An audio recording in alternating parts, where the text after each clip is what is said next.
Welcome, everybody. I'm Shirley Jordan. I'm co-director of the Centre for the Study of Contemporary Women's Writing at the Institute of Languages, Cultures and Societies. And I'm just going to give a very, very brief general welcome to this inaugural seminar of the series entitled Womb Worlds, Transcultural Echoes on Reproductive Justice.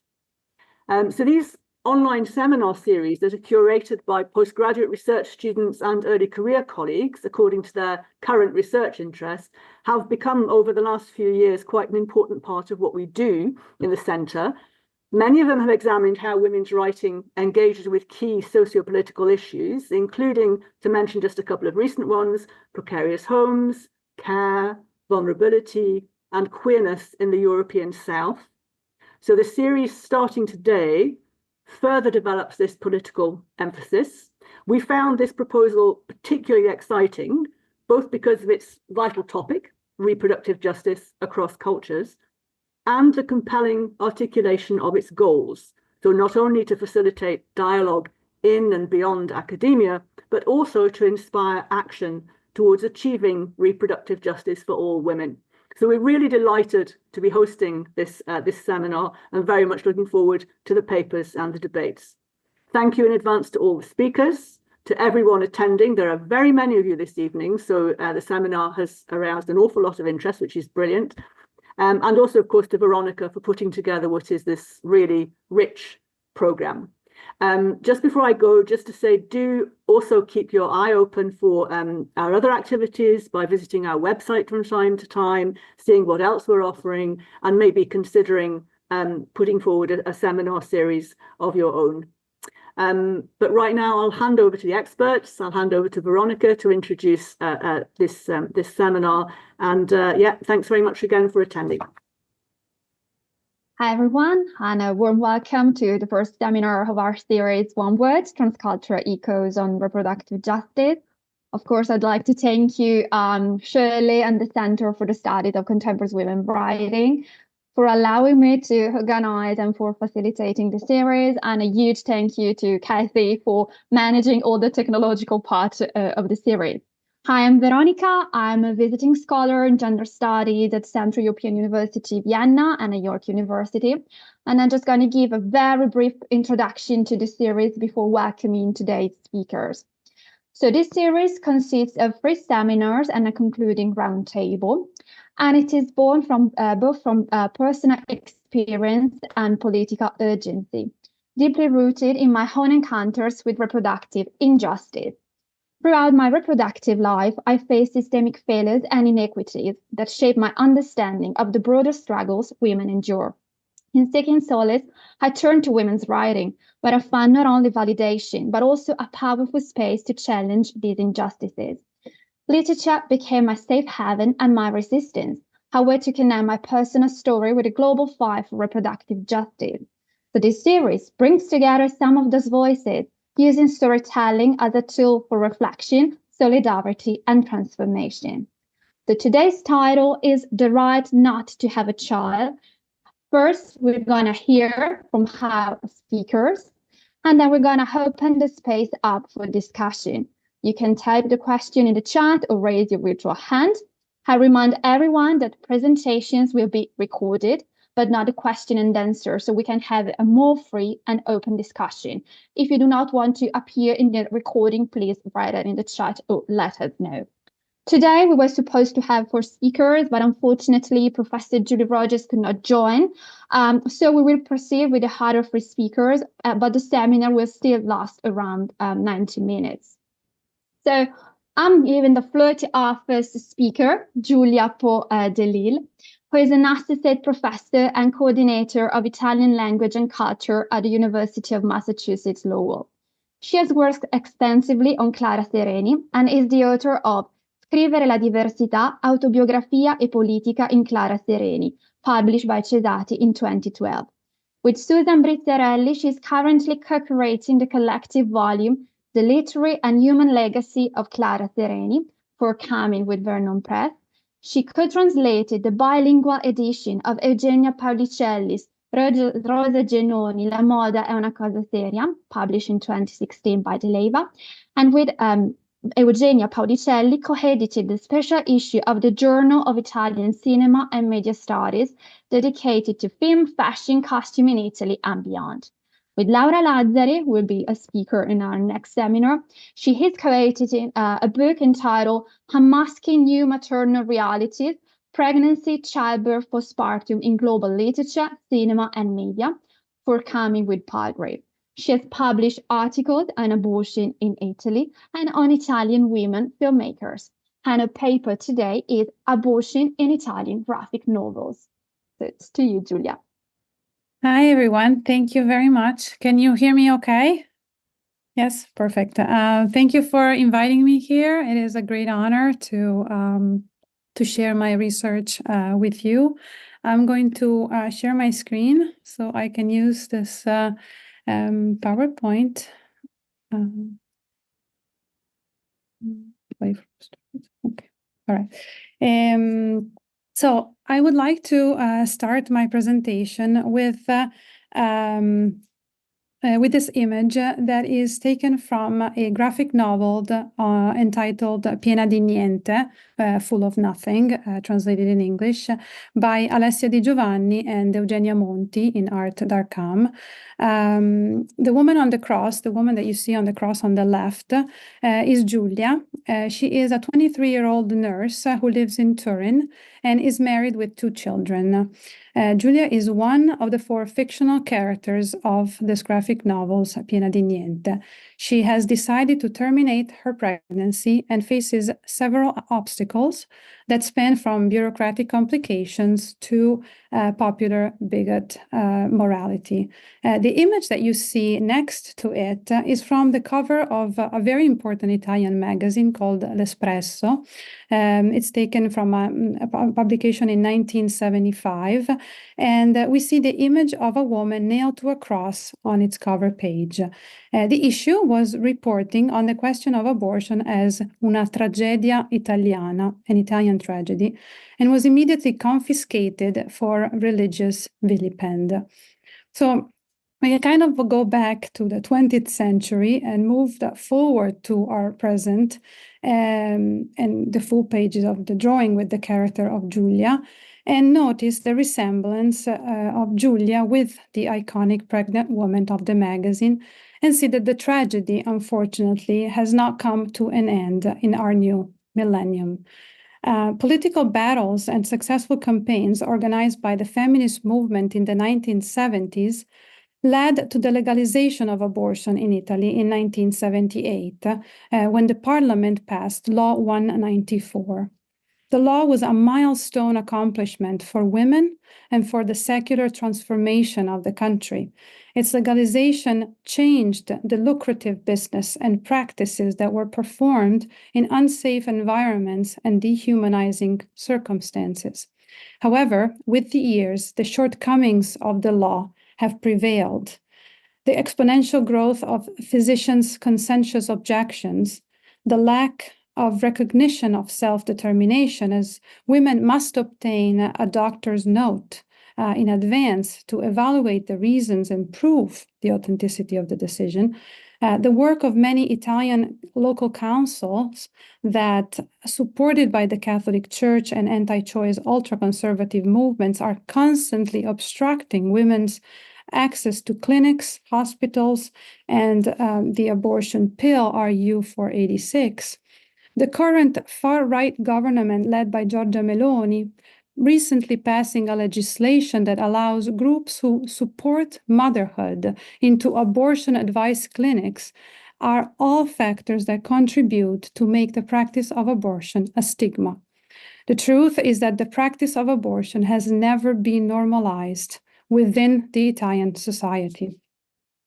In the past 20 years, there has been a proliferation of narrative and cinematic representations that address reproductive experiences. And my presentation today examines some graphic novels that have addressed this question. Recent novels, I put them here for you to see, are Punto di Fuga by Lucia Biagi, that was published in 2014, Piena di Niente by Alessia Di Giovanni and Eugenia Monti in 2015, L'aborto di un paese civile by Anna Cercignano in 2018, Il mistero dell'isolina, in 2019, drawn by Cinzia Ghigliano and written by Marco Tomatis, and Gianna by Ariana Melone in 2020. Now, it is important to make a distinction. Abortion can be a decision taken by women who voluntarily seek to terminate their pregnancy, but it can also be an abusive act carried out without women's consent. And Il mistero dell'isolina and sections of Piena di Niente are examples of graphic novels that display the violence embedded in pregnancy termination that are forced on women. Stories that are far from each other in time, because Isolina takes us back to a story of the early 20th century, while Piena di Niente is set in our today's society. But the stories are very similar in their abusive acts. Now, Punto di Fuga, some other sections of Piena di Niente and L'aborto di un paese civile and Gianna offer examples of women who are subjected to private and public humiliation and isolation when they decide to terminate their pregnancy. Now, due to time constraint, I'm going to limit my presentation today to Punto di Fuga and L'aborto di un paese civile. My goal is to explore how these graphic novels bring to light conflicting experiences of women and how they convey compelling messages of reproductive justice by showing some of the injustices and discriminations that affect women. Pressed it twice. Let me start with the Lucia Biagi's Punto di Fuga. The protagonist of this story is Sabrina. She's a 25-year-old woman who discovers she's pregnant and knows with certainty that she does not want to become a mother. She doesn't feel ready to face the practical and emotional challenges that come with pregnancy and maternity. And through the story of Sabrina, the artist confronts the abortion stigma that marks women as, I quote Kumar, inferior to ideals of womanhood, showing a character who is able to overcome the feelings of post-abortion, regret expected by society. Because there is a common tendency to assume that all women who have an abortion must feel remorse for their action. Chiara Lalli calls it the culture of lies, and Karen Howell defines it as a form of moral power, moral modes of thinking continuously and broadly deployed. Punto di Fuga debunks this idea. The panels of Punto di Fuga are rendered entirely in blue and yellow hues. Lucia Biagi claims that the yellow is a color that represents Sabrina's sharp character, and the blue adds the cold in which she descends. The biochromatic colors embody the protagonist's personality, but they also become symbolic of repetitive common cliches and prejudices. The artist also employs the Ben-Day dot technique that recalls Roy Lichtenstein's art, a technique that adds visual experimentation, reflecting the need to challenge and rethink our contemporary values. Sabrina is very determined to complete the abortion in the time that she has left. To make it quick, she goes to the doctor and she says, to make it quick, I'm pregnant and I want to have an abortion. She tells the doctor without hesitating. And after he notices, of course, that she is not so young anymore and that there may be other solutions, Sabrina leaves right away after saying, yes, sure, goodbye. She doesn't have the desire to listen to what the man has to say to her. Sabrina faces hostility and several bureaucratic obstacles. When she goes to her primary care physician, she finds a substitute who immediately discourages her from terminating the pregnancy. She goes to the IVG section of the hospital and finds an empty ward. When she returns to the hospital for a visit, one of the two doctors says that she can find alternatives and still has a week to change her mind. And during the lab test, a nurse tells her that he has been trying to conceive a child for many years with his wife. All this contributes to the protagonist's emotional turmoil.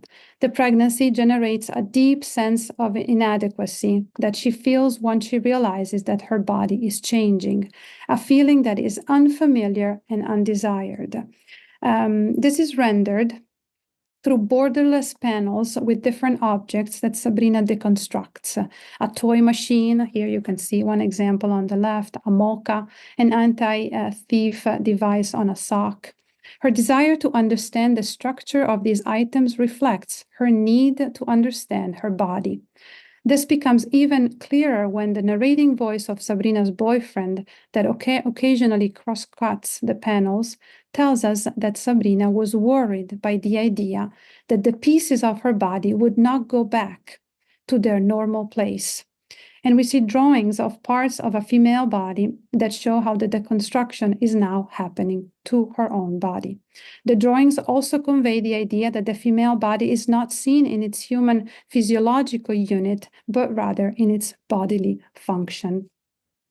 Sabrina is uncomfortable in her changing body and seems to act in a self-destructive way. In a sequence of panels, for example, we see her taking a shower and scratching her stomach so hard that she makes it bleed. Here, the dot technique is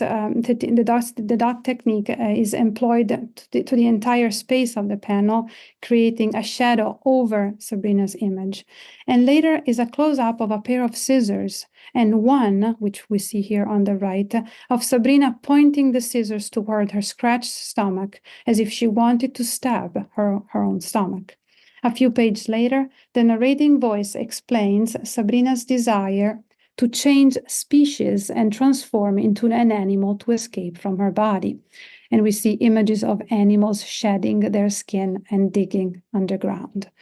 Now, when the day of her abortion approaches, Sabrina isolates herself. She is not interested in sharing her story and finding sistership with the girl who is sharing the room with her and will undergo the same procedure. But the panels that we see do not convey an idea of dreariness that perhaps are conveyed by the other books. Sabrina arrives with a white t-shirt with a big smiley emoji on the front. The hospital is clean. The doctors and nurses don't seem particularly unkind. They give her an anesthesia. The surgery goes well. Everything is as it should be and goes as it should go, without complications.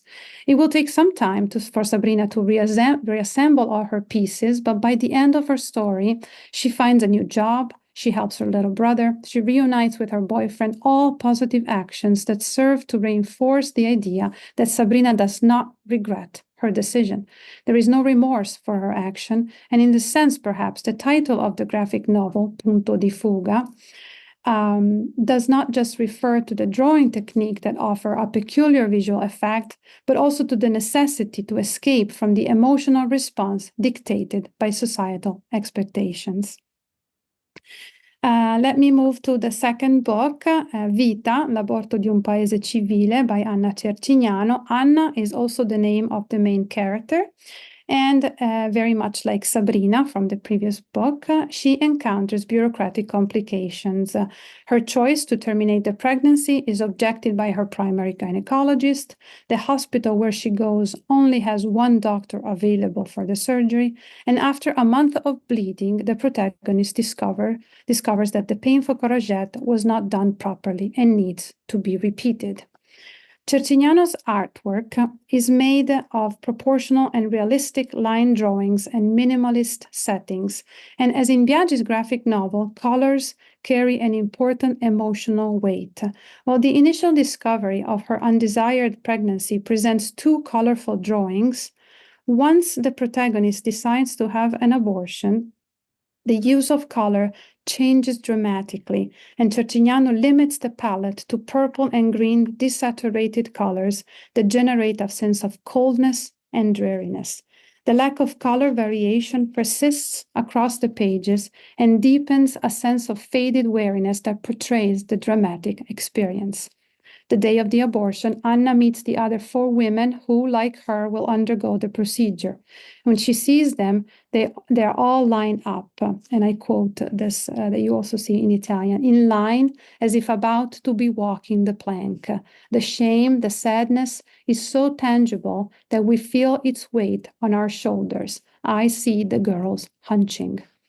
With their head down and their body leaning forward, the women move in shame and humiliation. Their profiles are blank, and the lack of features and details further denotes their anonymity and their submissiveness while they silently follow the doctor.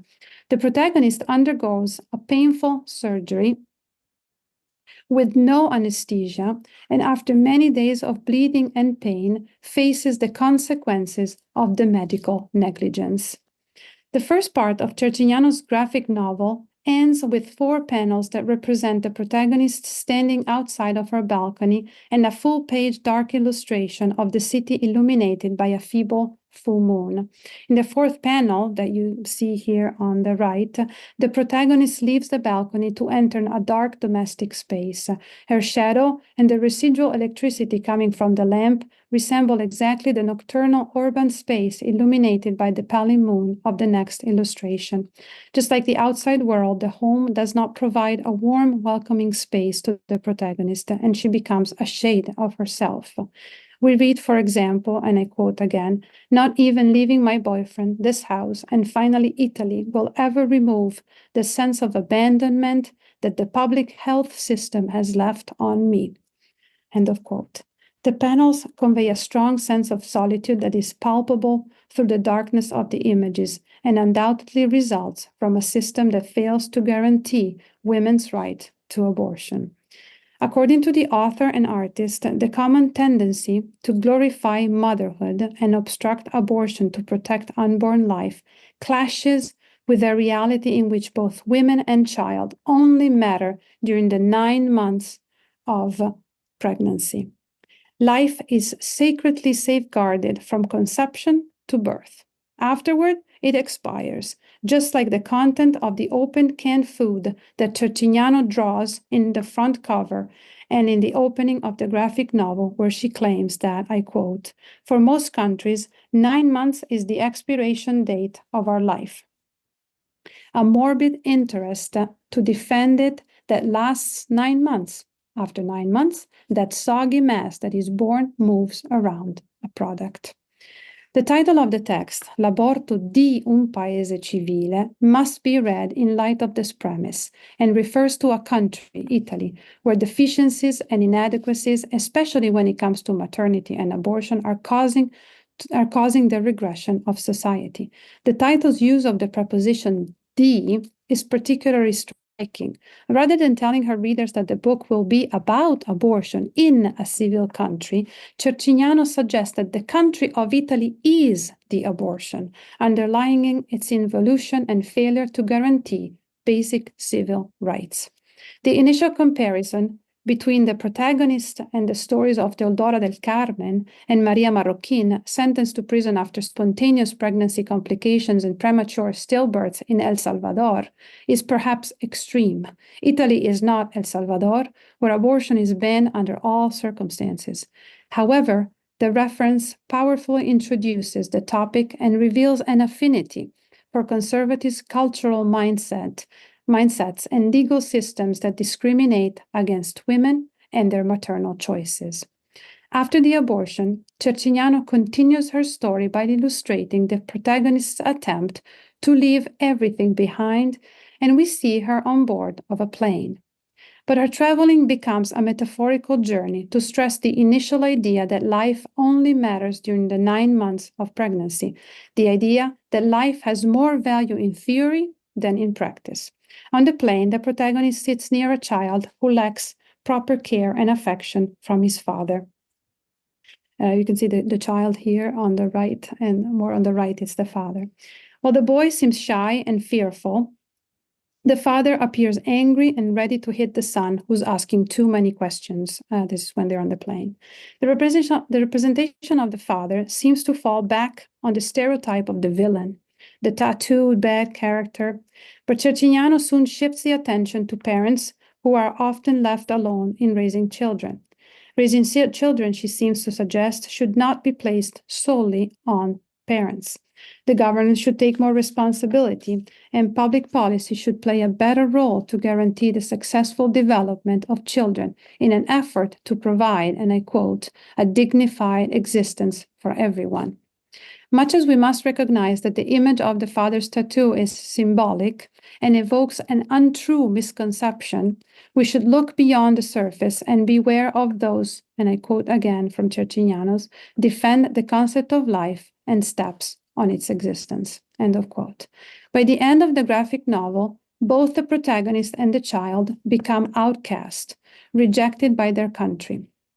Cercignano offers a shocking conclusion to her story.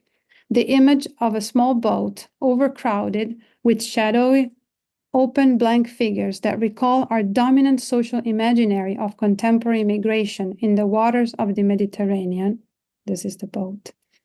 The drawing of three judgmental Italian men in front of a TV screen that shows the tragic plight of refugees, and the final image of the lifeless child that reminds of the tragic death of the 3-year-old Syrian refugee in 2015 seem to suggest that there will be no safe harbor for them. While Cercignano's artistic style eschews exaggeration, the creative and transmissive function of the story certainly begin and end with provocative and hyperbolic claims and analogies that make her trauma a political point that ultimately transcends abortion and enters a wider realm of social and political injustices. With different styles and aesthetic approaches, the graphic novels offer an artistic gaze on a societal issue that is still criticized and stigmatized. The artist's decision to illustrate the question of abortion is a highly political act, and the affirmation of the value of women's rights and their texts become a means of fostering a process of normalization, raising awareness, and facilitating a change in public perception. Thank you.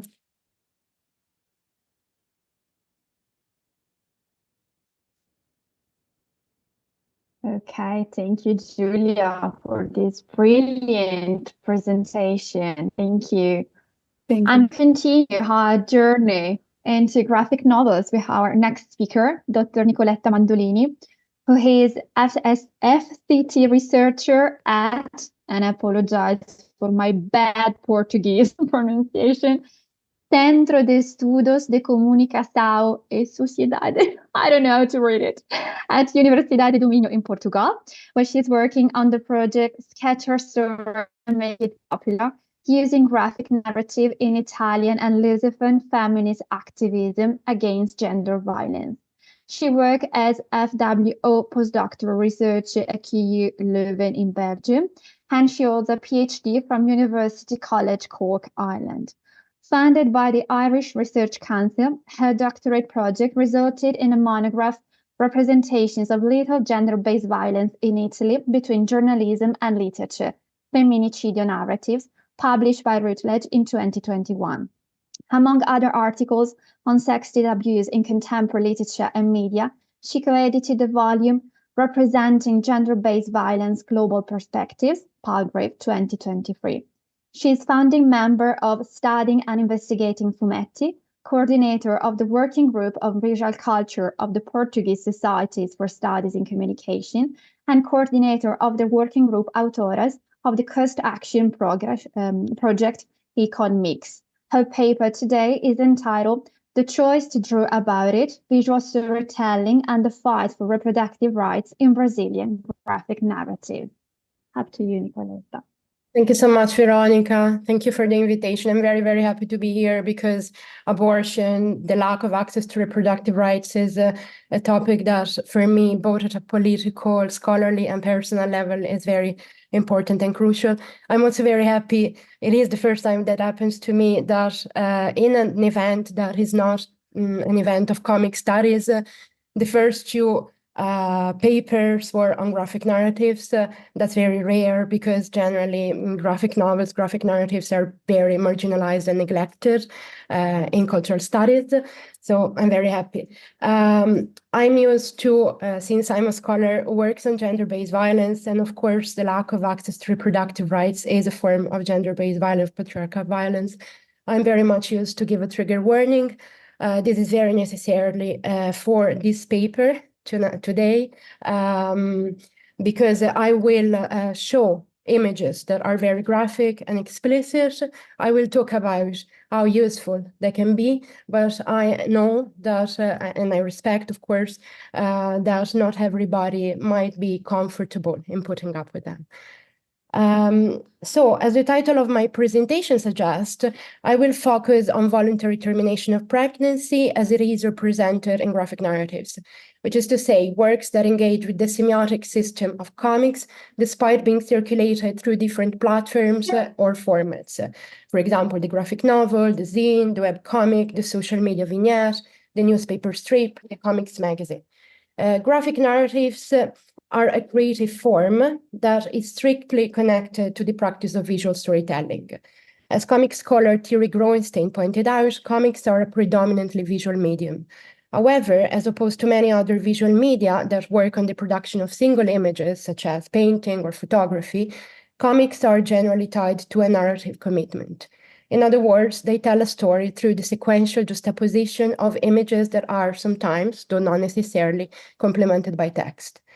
Since I'm going to discuss a very specific type of representation, and since I'm very much interested in understanding what is the contribution that comics can make to the discourse on voluntary termination of pregnancy, I will start this paper by quickly outlining the strategies and forms that, according to scholars who have previously studied the issue, are commonly used to represent abortion.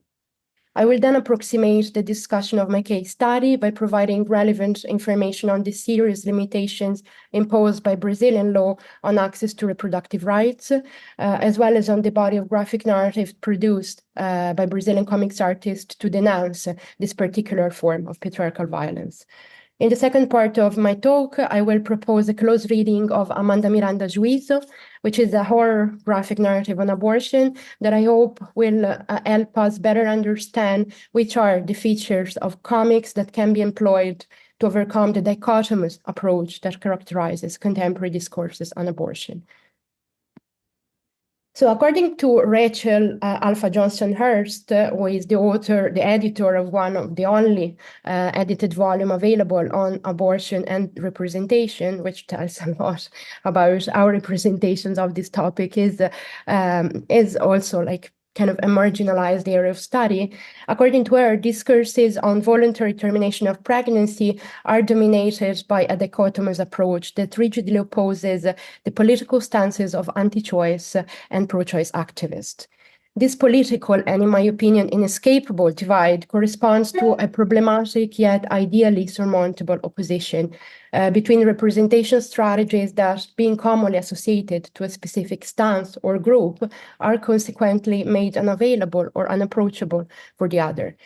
This might contribute to a simplistic portrayal of abortion based on the erasure from pro-choice aesthetics of a whole set of representational tools, themes, approaches, and even sometimes semiotic modes that are not employed because activists prefer to avoid any political misunderstanding or symbolic concession to the anti-choice movement.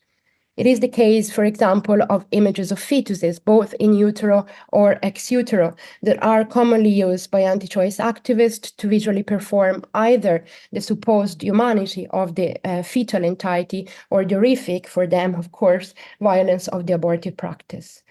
Not only fetal images, but cute or gore and horror aesthetics, as well as the visual approach that supports these representations, are consequently eluded in pro-choice portrayals that prefer to focus on the pregnant person's experience of abortion in order to convey a more complex representation based on the framework of storytelling rather than on the shocking and effective power of images. The opposing dynamic described led to the formation of an implicit yet notably reductive framework, dictating that pro-choice discourse should predominantly leverage the narrative dimension, often at the expense of the visual. This approach stems from the concern that visual elements, such as isolated images of fetuses, may overshadow the nuanced realities of abortion by amplifying shock value rather than highlighting the intricate human experience involved, including those of pregnant individuals. It is precisely in addressing this divide that Rosalind Pollack-Pachesky in 1987 and very famously affirmed that feminists have ceded the visual terrain to anti-choice campaigners, which emphasizes that pro-choice activists have often approached the entire realm of the visual as an unstable ground for the portrayal of abortion. The narrative versus visual split that I have just described is fruitfully questioned by practices of visual storytelling produced by pro-choice artists and activists that in recent years have started to gain popularity and critical recognition. Here is where graphic narratives, namely works that combine the visual and the narrative dimension and their potentials, come into play.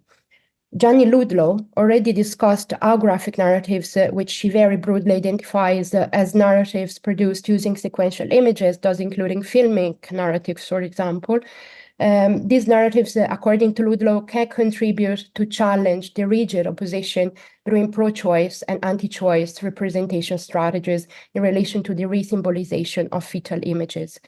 I would like to build on Ludlow's insights by proposing an analysis that is more tuned in with comic scholarship, thus restricting the category of graphic narratives, as we usually do in comic studies, to storytelling practices created through the juxtaposition of sequential static images that involve the specific technique of cartooning.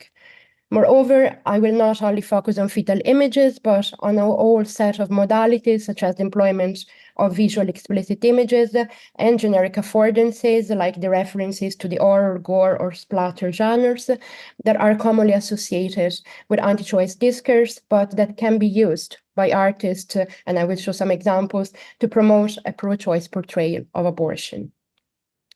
So my selected case study and the set of works that I will mention to contextualize it is a graphic narrative produced in the Brazilian context. In Brazil, the legal status of voluntary termination of pregnancy is highly restrictive, with abortion permitted only under specific circumstances.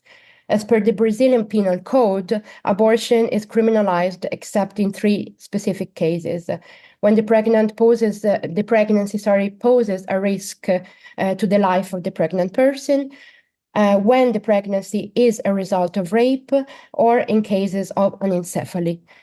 This restrictive legal framework has led to a significant public health issue, as unsafe clandestine abortions are widespread, contributing to pregnant persons' morbidity and mortality.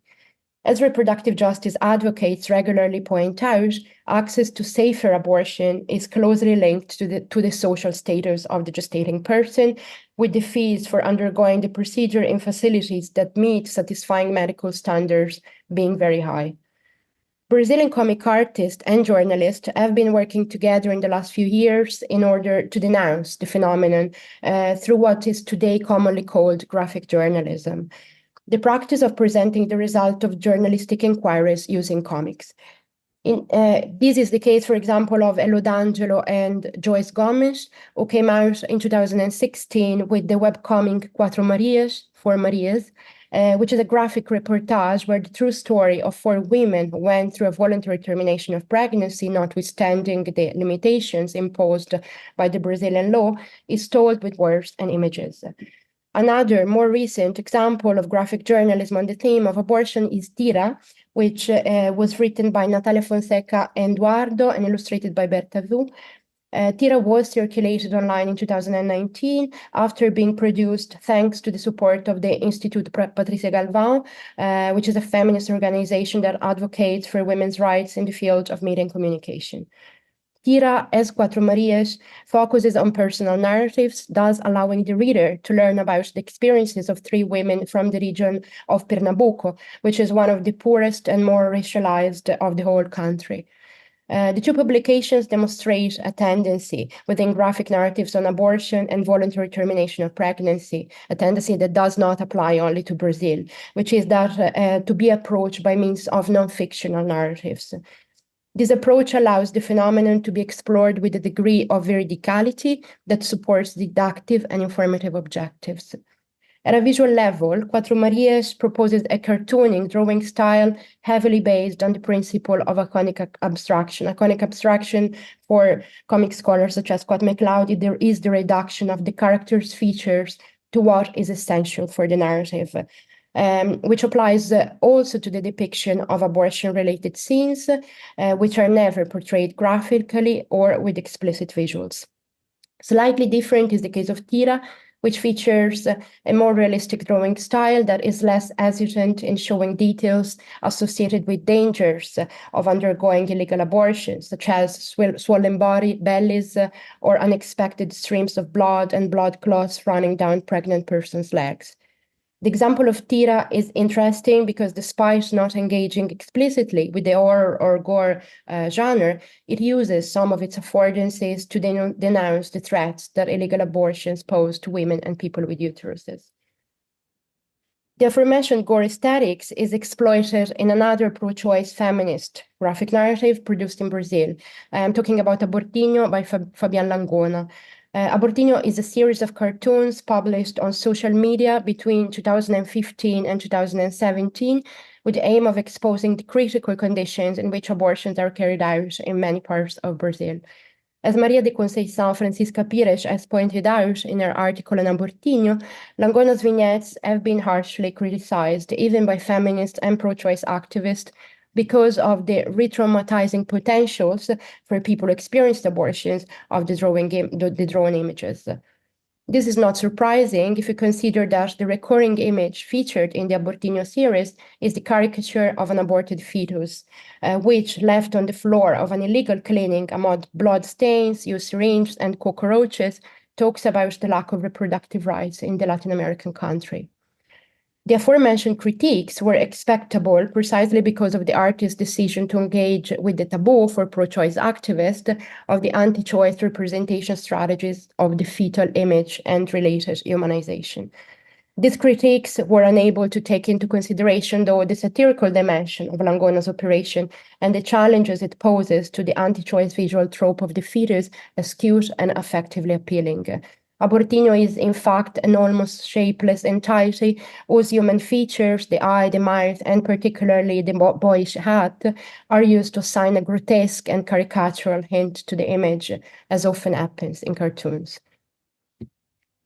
I am particularly interested in the gore splatter aesthetics of Abortinho because I believe that, aside from the issues surrounding fetal imagery, the critical yet worth exploring use of explicit or disturbing images is one of the most widespread and possibly surmountable taboos in feminist representations of abortion.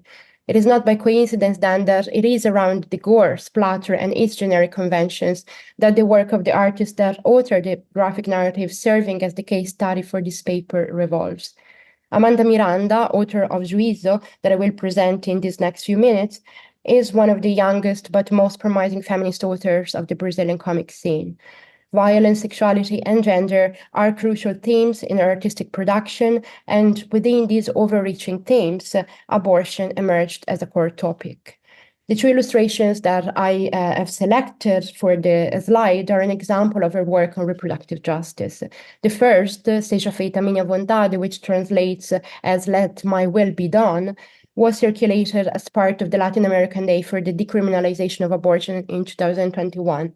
Here, the Catholic motto included in the Our Father prayer is referenced and reworked, with the substitution of the die with a "my" that suggests a switch from the Catholic discourse of subordination to the feminist rhetoric of self-determination.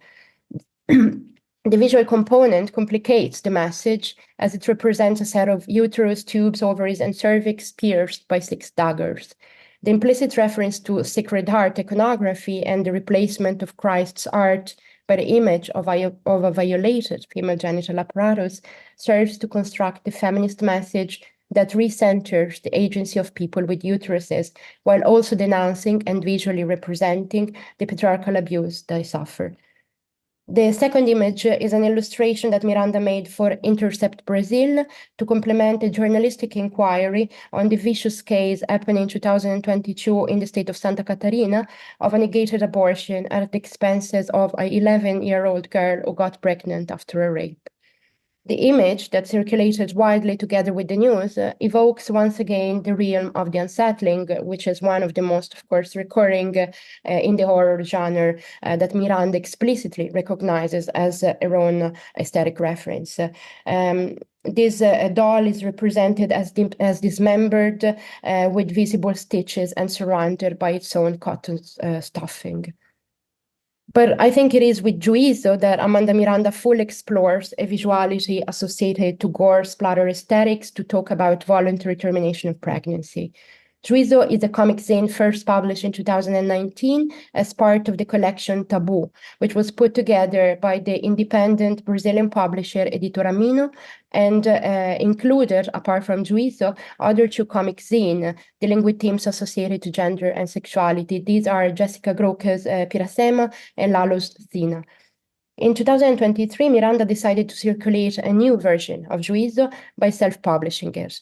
The new artist cut reworks not only the cover, but the entire comic by adapting it to the author's mature drawing and storytelling style.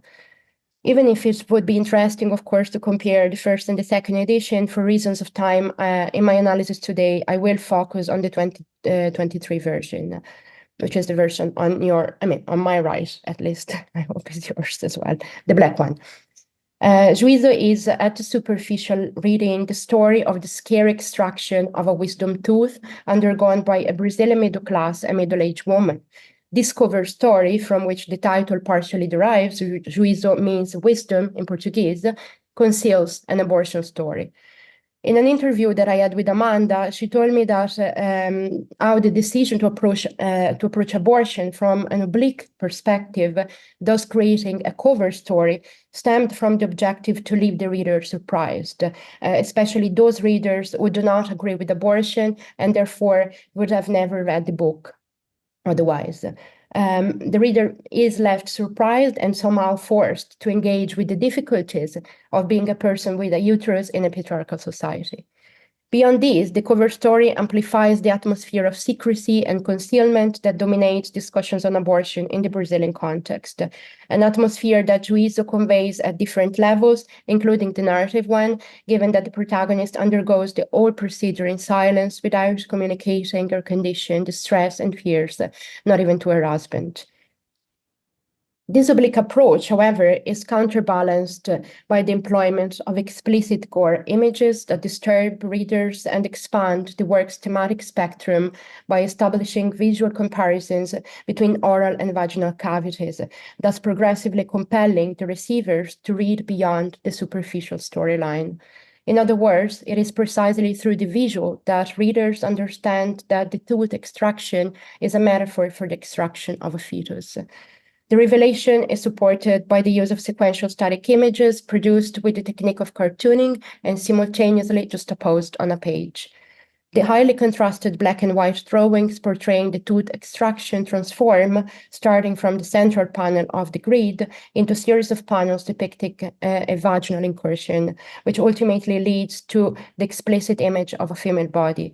In this image, the open legs clearly direct the viewer's gaze to a bleeding vulva.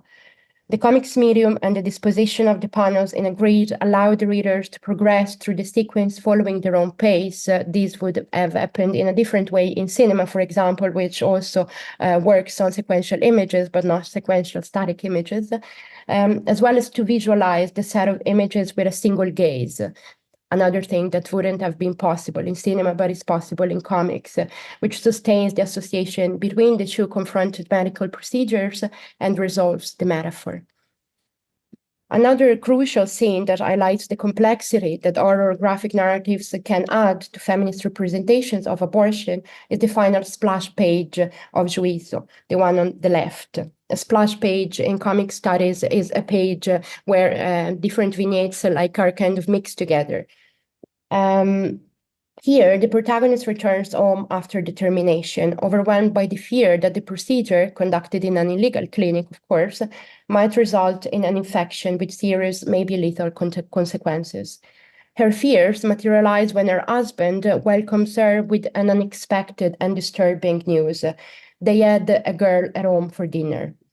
When the protagonist meets the girl, her eyes fill with terror. The girl's face, whose only identifiable element is a bleeding mouth, resembles that of the protagonist's sister, who earlier on in the scene, the woman remembered because she had died for a wisdom tooth extraction, which is to say, she had died for an abortion. Moreover, the girl's image appears against a background of roses, which is another symbol that readers can visually reconduct to something they had seen before in the story, when a few women were portrayed while talking about friends that had succumbed to dental surgeries, again, illegal abortions. This links to visual elements previously introduced in the narrative, an aspect of comic storytelling, the growing theme termed braiding, function as horrific manifestations of latent anxieties tied to the intergenerational trauma of being a woman in a country where people with uteruses lack access to better reproductive rights. However, this interpretation is not the only possible one, because the girl clearly occupies a position that would, at a dinner table with a wife and her husband, be assigned to a daughter. She might be interpreted as the daughter that the abortion didn't allow the almost 40 years old woman to have. In this sense, Giusy exploits the features of the horror genre and proposes an open ending where the apparition embodies the nuanced and complex set of torments that voluntary terminations of pregnancy under patriarchy often entails. On the one hand, the fear for one's own safety. On the other, the thoughts about the unexpressed potentials of what abortion necessarily objects. The choice to draw about it and visually represent both these aspects does not erase, in my opinion, or devalue the right to choose. Thank you.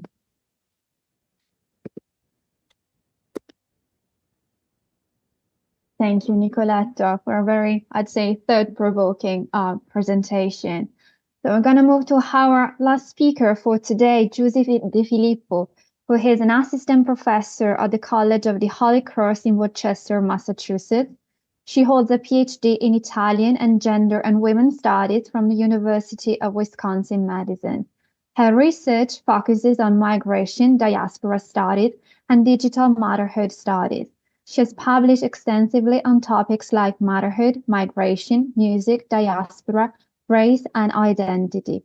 Her most recent publication is the co-edited book Longing for the Future, Mal d'Afrique and Afro-Optimism in Perspectives on Somalia, published by Routledge in December 2023. And her paper is entitled Subversive Matters, Child-Free Women in Italy.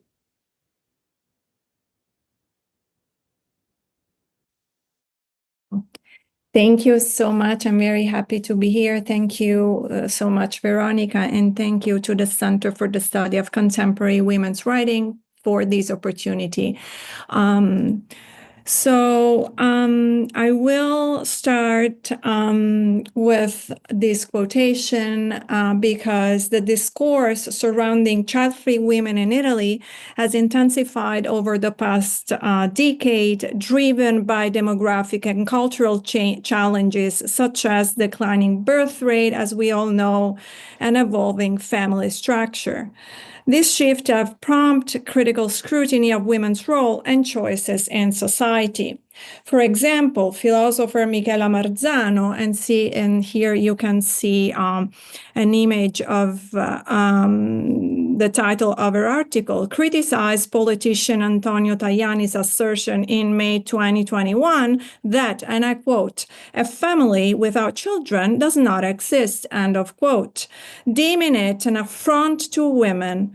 In an article on Repubblica, Michela Marzano,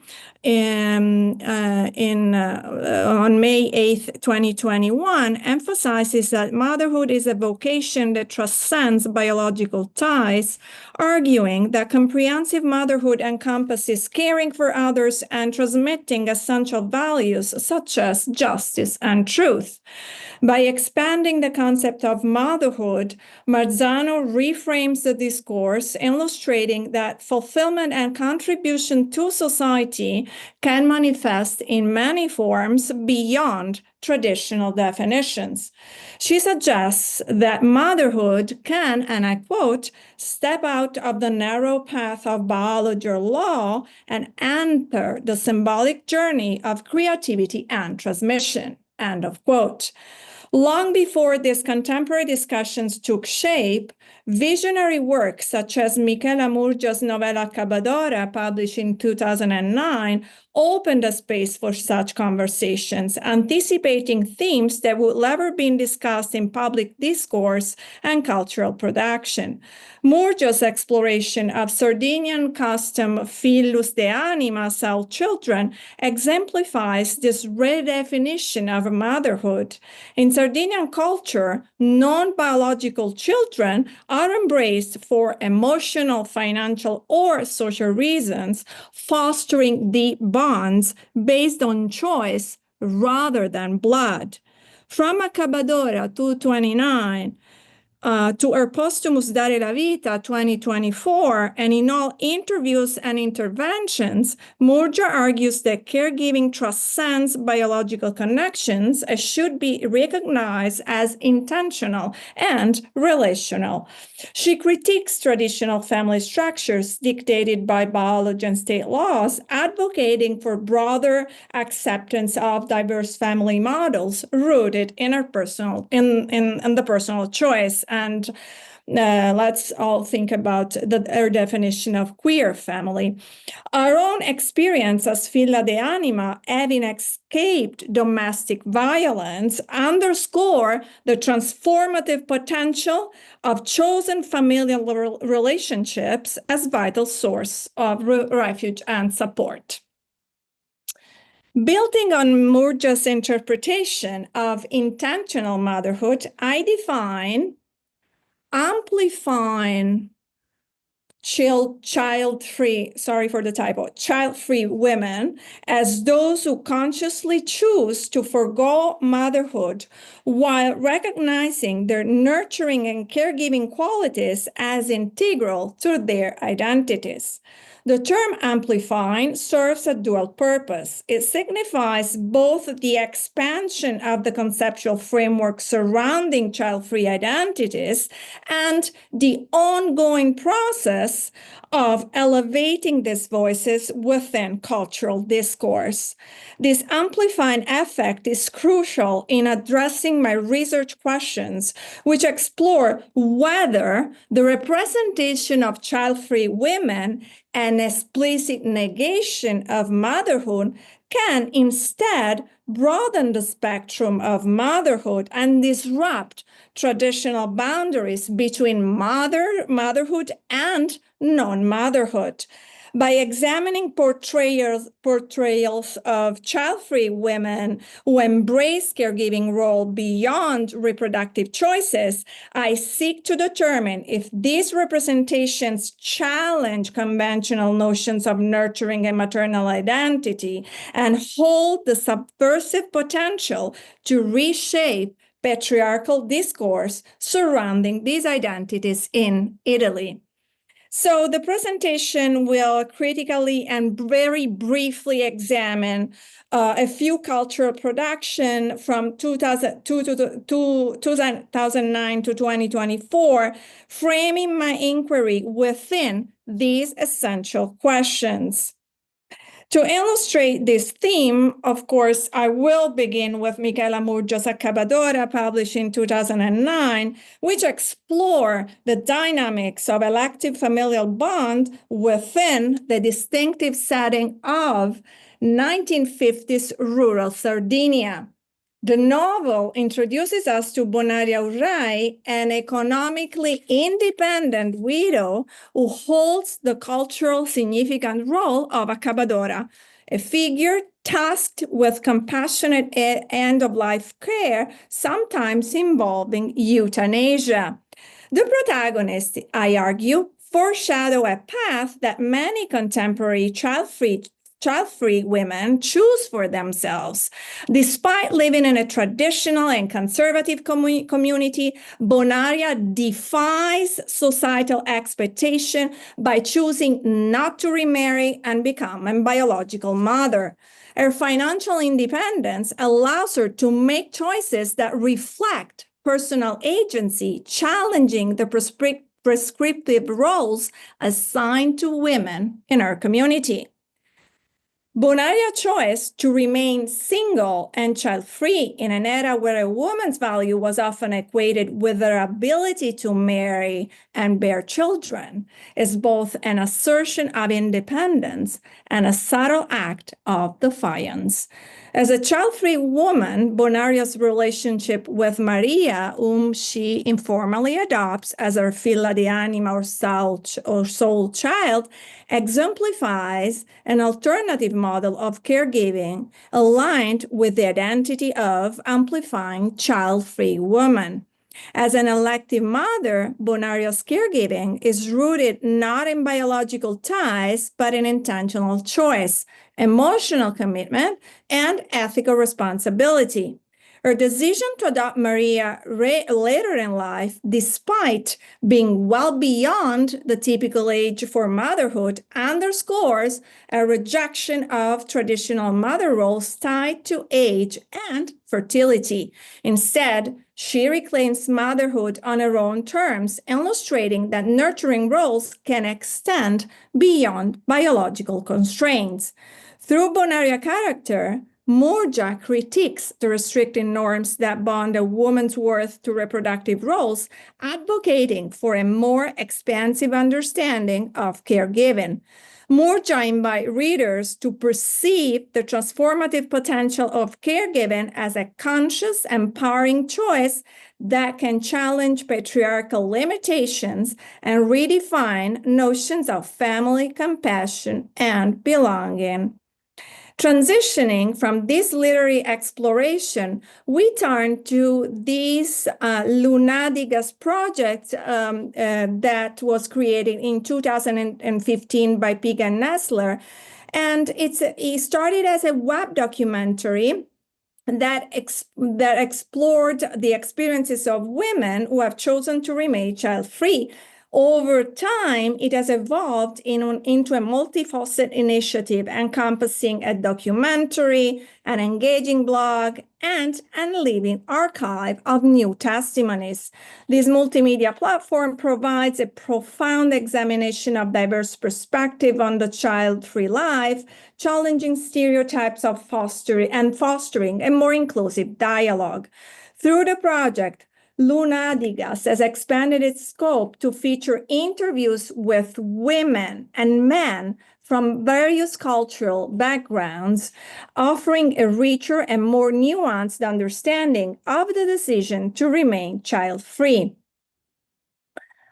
This expansion has transformed Lunadigas into a vibrant living archive that continues to grow and adapt, serving as a platform to share individual narratives and delve into the social, cultural, and personal aspects of being child-free on a global scale.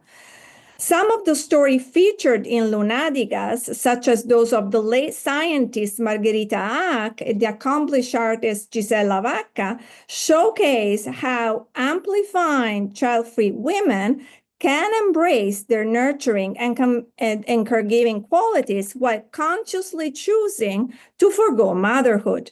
They challenge conventional expectation and illustrate the profound influence of mentorship and intellectual guidance in shaping the world. In this way, Lunadigas serves as an essential and ever-evolving virtual space that documents the understanding of reproductive choices, amplifying child women's voices and fostering a more nuanced discourse on the child-free life. Now, shifting from this multimedia and film project, we now turn to this anthology titled I figli che non voglio, the children I do not want, published in 2022. This collection amplifies public discourse on motherhood, non-motherhood, and reproductive choice. Originally initiated as an article by Simonetta Sciandivasci on La Stampa in January 2022, the piece candidly explored the lives of women who consciously choose to remain child-free. Its widespread reception sparked a wave of comments and reflections, underscoring the need for more diverse narratives on motherhood and the child-free experience within Italian media. In response, I figli che non voglio curates a range of new and previously published contribution, broadening the spectrum of perspective to include the voices of child-free women, unconventional mothers, and fathers confronting societal expectations.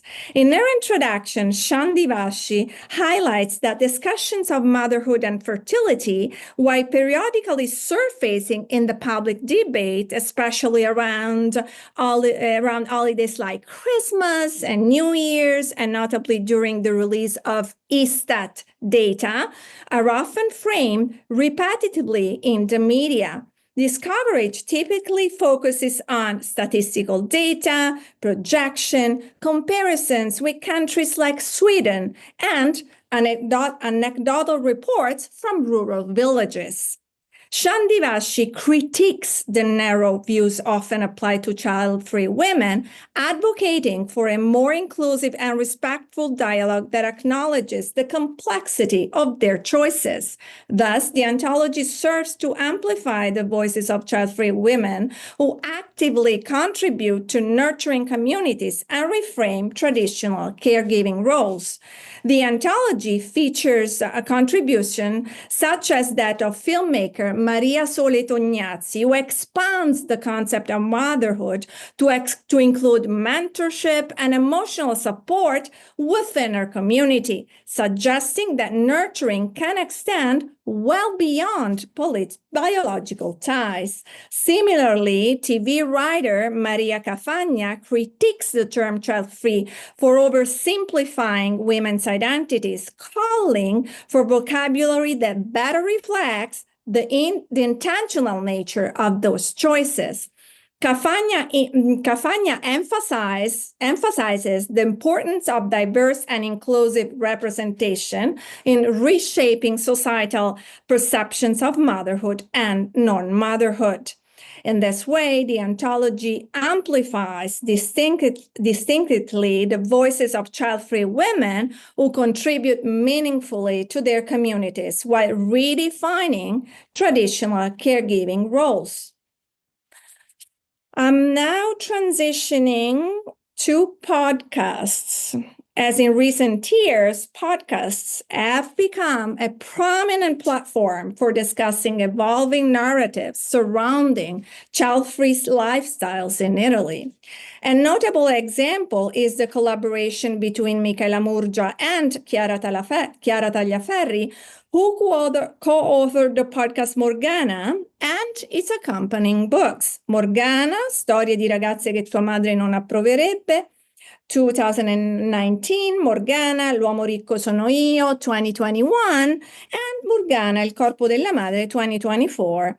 That has been published just recently, a few days ago. All published by Mondadori, I'm referring to the books, obviously, and inspired by this popular podcast on storielibere.fm platform. The latest series, Il corpo della madre, that you have on the slide, features the story of 10 unconventional international women, past and present, who redefined caregiving beyond restrictive stereotypes and biological boundaries. Among them are figures who anticipate, I argue, the amplifying child-free woman identity, such as Louise May Alcott, who deeply nurtured their family and provided for them financially through her writing. Their stories offer powerful perspectives that challenge conventional ideas, illustrating that, again, caregiving and nurturing extend beyond biological ties or traditional maternal roles. These women blur the lines between motherhood and non-motherhood, expanding diverse expressions of caregiving and influence that transcend traditional definitions. There is another podcast called Mama Non Mama, launched by Corriere della Sera in 2021 and hosted by Barbara Stefanelli and Alessandra Coppola. It brings together prominent contemporary Italian women to discuss the complexity of motherhood and personal choice. This 7-episode series delves deeply into the nuances of motherhood, celebrating each woman's unique experience and challenging conventional narratives. In the episode titled, and I quote, Lily Gruber, non madre, e sto bene così. So I'm not a mother and I'm fine this way. The very famous journalist Lily Gruber addresses stereotypes surrounding child-free women, underscoring that fulfillment and nurturing qualities are not limited to mothers.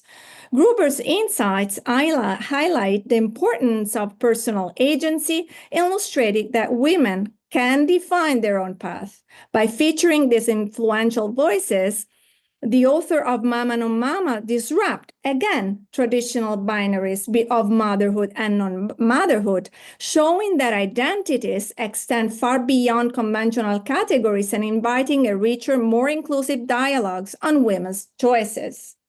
In conclusion, the evolving narratives surrounding child-free women in Italy mark a significant cultural shift, acknowledging that caregiving and nurturing can be expressed beyond the confines of biological motherhood. Through various forms of cultural production, these narratives not only challenge conventional expectation, but also redefine the notion of child-free as a rich spectrum of experiences. The concept of amplifying child-free women highlights the diverse nurturing and caregiving roles that many women consciously choose to embrace, emphasizing that this quality extends well beyond motherhood. By acknowledging elective affinities as chosen relationships, cultural representations disrupt the notion that a woman's identity must align with her reproductive status. This recognition is critical in exploring whether the portrayal of child-free women, often perceived as an explicit negation of motherhood, can broaden the spectrum of motherhood itself and challenge traditional boundaries between motherhood and non-motherhood.